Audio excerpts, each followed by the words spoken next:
Hello, this is Jinzo Fighter. Welcome to the second part of the epic reading of Kill the Killers. So, Jeff sat in the tree outside his victim's house. The girl he was hunting was a 14-year-old who created horrible stories about sleeping with him. The shudder that ran along his spine almost dislodged him from his tree. She walked into the room looking around, even gazing out of the window. Letting out a sigh, she closed the door behind her.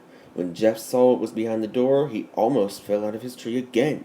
There, mounted on the back of the door, was a life-sized manga poster of him. With no pretense, he dove through the glass window, scaring the shit out of the girl. She screamed for her mom, but what she didn't know is that Jeff had already silenced her family. "You want to be beautiful like me tonight?" Jeff asked the girl, doing his best to sound romancy.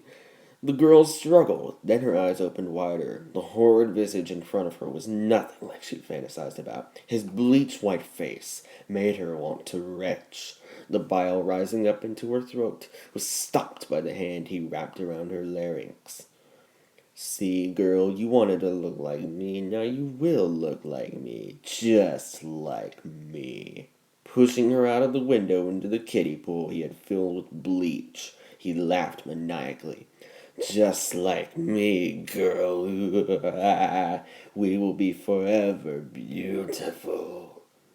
Just saying the words, Jeff wanted to wash his mouth out with soap. God, who would want a 14-year-old girlfriend? He had 14-year-old girls when he was 14.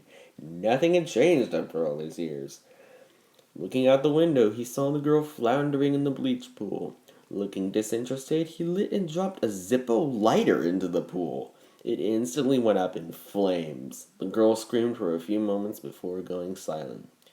"Oops, I think I may have overcooked the lamb." Jumping out, he grabbed onto the tree and climbed down. He looked down at the girl. She was burnt to a crisp, but somehow still breathing. The girl tried to smile up at him, but failed. "Am I beautiful now?" Jeff recoiled. This was not the reaction he was hoping for. "What is it with girls these days? Why don't you just die already?" Jeff huffed at her. "Because I love you, Jeff. I want to be with you forever. I want to have your children." Well, that sounds weird anyway. She tried to sit up and reach towards him, which should have been impossible. But this is a story, so what the hell, why not?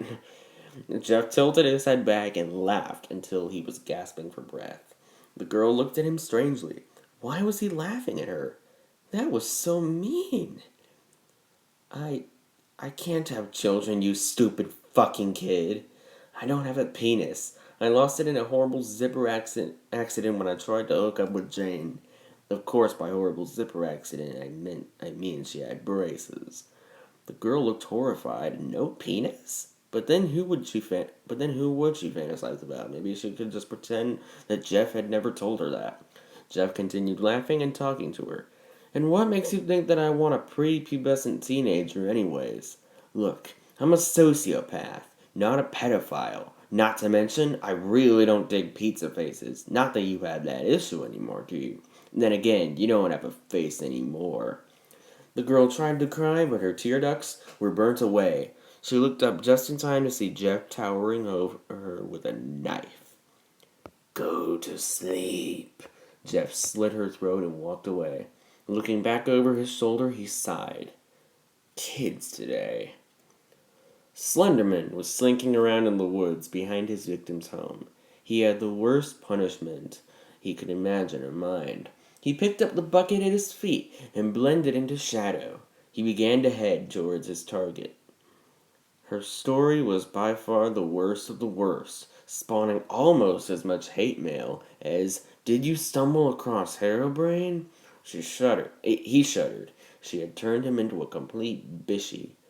Damn it, how hard it was.